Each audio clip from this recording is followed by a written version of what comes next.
going head to head right now in the game, and we should be jumping into the game right about now. Yep. Let's start this game. Good luck, have fun. Axis versus Axis here. We have seen both of these guys play, and they play really well. And finally, gonna have our first Zerg versus Toss match, and I'm excited. Looking forward to this. And I have no option but to root for Axis root because he's playing Zerg.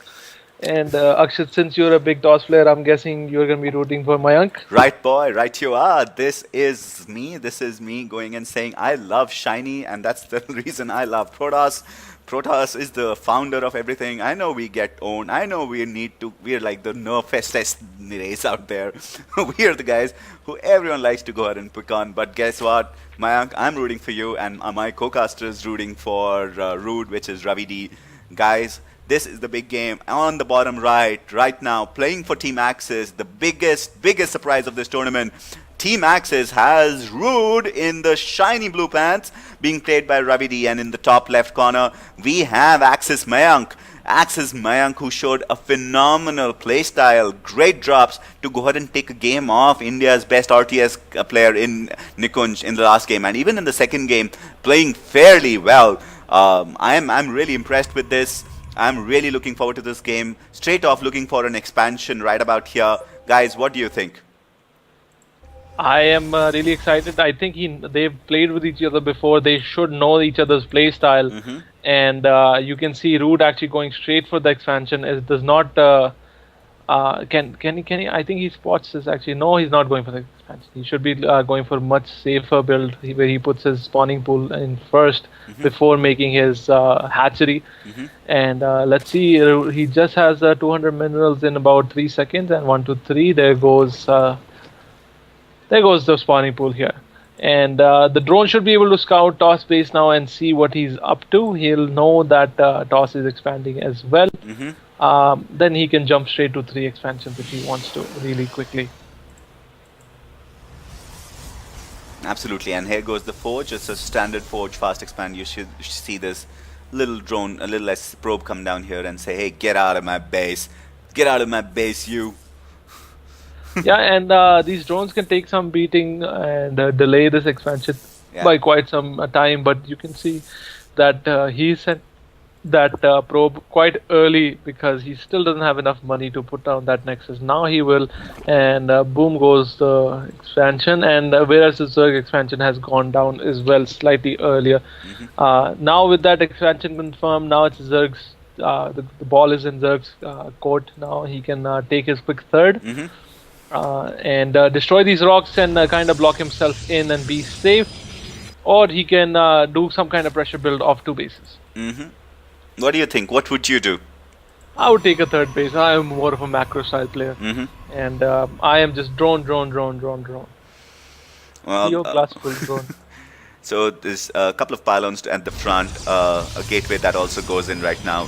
Remember, this is his first gateway. He actually decided to put in the pylon before the first gateway rather than put the gateway here. So that should go ahead and delay the cybernetics fairly long.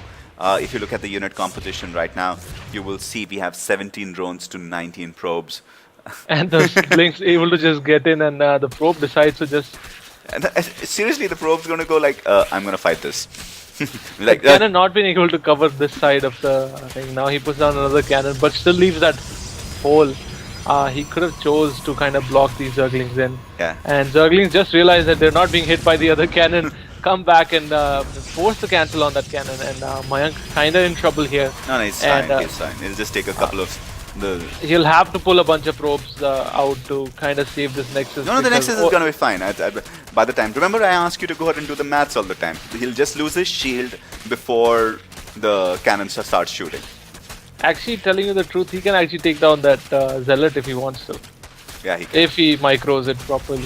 And here goes the cannon. Cannon is out. Cannon should be about to start taking some shots here, and there goes. He can still take down that Zealot if he micro, but not anymore. He cannot take the Zealot down anymore. 3 is the minimum amount of Zerglings you require to take down a Zealot with perfect micro. And looking back at the production in the Zerg base, you've seen he has taken his 3rd. Very good play there. Has the Queens out. spreading the creep like a boss, and making drones, and now you'll just see drone. He knows not much things can come out of Protoss base at this time, especially with the cybernetics just finishing. Now what maximum he can do is send a stalker with a zealot, which he can easily defend with just his queens. So it's just gonna be drone. Everything drone. Finally, he's taking gas exactly around 6 minutes, and now he'll be slowly getting his speed and his hive. Well, traditionally, that would have been true, but I have seen that there is a very good counterplay to this, and I was just seeing a couple of vids, and I think it's a mothership core with 3 stalkers who can go ahead and put a fairly strong amount of pressure to counter. So because those 3 will be able to go ahead and take down a queen very quickly, and as you see this, he is moving that away. And I think that's going to be because he has one of those proxy pylons here, and he can just warp in a couple of people down here to go ahead and put pressure on this base. So let's see what happens. Yeah, he's gonna try to put some pressure, but Mothership Core barely does any damage. Like 8 damages, that's all it does. And I believe he should be. He just has 3 queens now. Putting another 4th in base hatch. Really going for the macro style, and taking his first gas into the speed. He's going to be looking forward to taking the map control here, and we should be seeing a layer starting anytime now. But still waiting. He has the money required for it. Press L. Press L. In L. No, he's not doing it. What? Oh yeah, he's not doing it. I pressed L and I got 2 units lost. 4 circling, dead. So while that happens, let's see what the kind of build is going on back there. The gateway is just finally going to go ahead and convert into warp cores. And there is one gateway which is currently not converted to a warp gate. Now he is converting it right about now. And 2 more gateways going in. So it's a very gateway heavy army that's going to be coming in right now. I just waiting to see what is there. So it's going to be very strong Immortal versus this. He's going for the Immortal Century push actually, and you can see that with the amount of gateways that he has now. It's an all-in, and he's going to be looking to finish that game at around 10-11 minute mark. Yeah, well, and I would say that's actually a great idea to do, because if he doesn't, he will get so punished so quickly. Layer is, I would say, delayed by like a million years, and I think that layer delay alone might just cause him to lose that game, because he should have had the road speed, maybe an armor or something going. There he goes. 3 seconds now, to go and put down. And let's switch it there. The speed is here. Now they're going to be going and putting pressure on this, which is very quickly. Let's see what he's going to go ahead and do. They're going to be starting. This is GG, brother. GG. There's a few roaches in production, and he's going to lose that 3rd hatch. He will lose the 3rd hatch, but I wouldn't say this is a GG right now. You know, it's something that our good friend Devan Subramaniam told me. See, Zerg, if you go ahead and believe it, it's one of the best countering races in the game, right? And so this is the race you want to go ahead and make sure. Great force fields. I think he's the force field king for us. But I know this is a strong army, and he'll keep on constantly replenishing this. But he has time. He can just calm down. He's still 2 base versus 2 base, and he's fine. And he just needs to get good surround. Kind of divided here with the couple of units being top, but those Immortals doing so much damage. There's about 10 kills in total they have, and they still have their shields available to them, and these roaches, they seem a little confused here and taking a lot of damage, and Rude is losing a lot of his attacking units. On top of that, he's losing a lot of overlords as well. So but he doesn't have to worry about overlords right now, because he still is quite ahead of supply.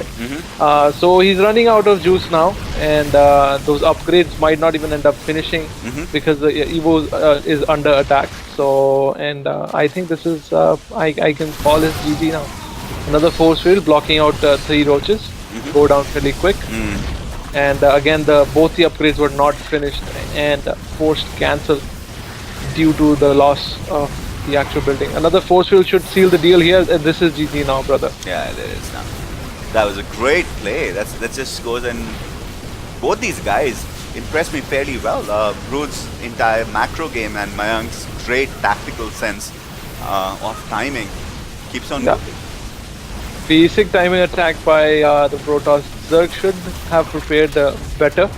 I guess he just didn't expect it slightly. He was guessing there was going to be some delay, but there was no delay at all. And they came in, and this is GG. Yeah, JG, man, this is such a quick game. Not too long, 13 minutes. What do you think about it, guys? Let's go ahead and just jump as soon as this is done. While they go ahead and figure out what is the next map, let's jump into the stream chat to go ahead and talk to every one of the other players who are out there and see what the team thinks of this.